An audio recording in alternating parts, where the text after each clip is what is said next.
to tell you a little bit about the things that I wrote in the book called The Freedom Revolution, Rocking Our World.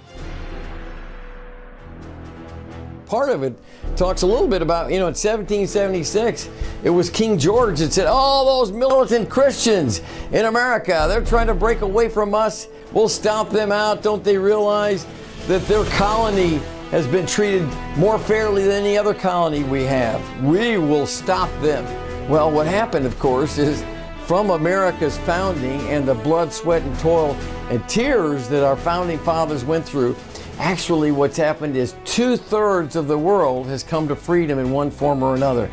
It's amazing. In fact, it was only 18 years later after America's founding that the British did the same thing with 18 other countries up until World War II. Then there were 40 more that followed, 50 more after the fall of communism in Russia and the Eastern Bloc, 17 more after the Iraq War, and then 6 more vying for it in the Middle East.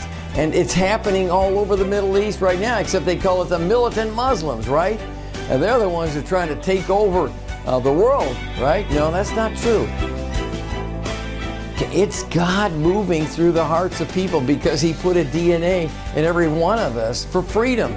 It's the free will calling that He put in all of our lives. And I have a DNA to want to be with my wife. My wife has a DNA to want to have a child, and of course, a DNA to even love our grandchildren. The goal for God is that if we're in freedom, we are less apt to be in bondage into fear or to slavery or to addictions, and we'll be more apt to take risks, to start a business, because that's what's ultimately going to grow economies, to take innovative ideas, because He puts ideas in the hearts of people, whether they know Him or not. There are so many things like this that God put into our heart, and so we're exercising these things as God draws us together in the world.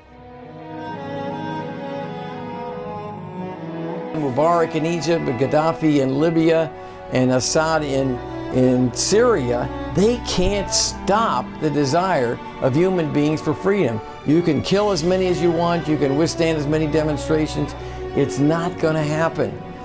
It's not an easy process to be free. And Condoleezza Rice, the former Secretary of State under George Bush, said, you've got to give countries time to get their arms around freedom, because it's about participation. It's about involvement. It's about their vote. And when they don't like it, they hang tight till the next election. I mean, even in America, we took on freedom, but we had to work through it, and we're still working through it. President Lincoln, of course, that finally dealt with slavery, and our founding fathers chose not to deal with that at first because it was too tough an issue. They couldn't get a compromise on it.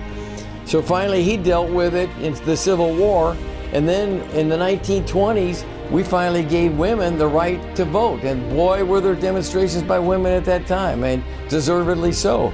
And then, of course, with Martin Luther King and the Civil Rights Movement, we've given even more freedoms and treated people racially a lot better than we ever have before.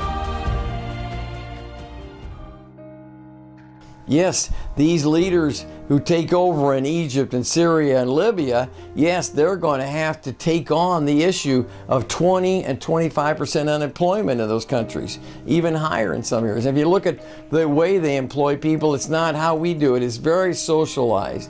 The point of it all is that they're going to have to start having manufacturing jobs. They're going to have retail service jobs. They're going to have to take on a more vibrant, and they'll learn it from us. We will help them as we have China, as we have other countries already. China's walking away from communism. It's walking to freedom. It's taken on economic freedom, and now it's going to have to take on political freedom. It's already starting to give religious freedom. So what happens is it's the marketplace that's ultimately going to draw us together in this world economy that God's moving to bring us together. Yes, I know there's differences. Why did the jobs go to China and to India and Indonesia and other places? Because God has a desire for people to have a full belly. So when they come to Him, they'll be more apt to turn to Him and to seek ways to improve their life, their existence. Again, maybe start a small business or work for someone that uses their talents and gifts. As He wants to feed the people in the world with jobs, with opportunities to grow, and as they learn more about freedom, they become more receptive to the Lord and to walk with Him in a personal way through Christianity. Thanks for taking the time to listen. Allow me to share with you. I hope you get the opportunity to see my book, review it online or in bookstores.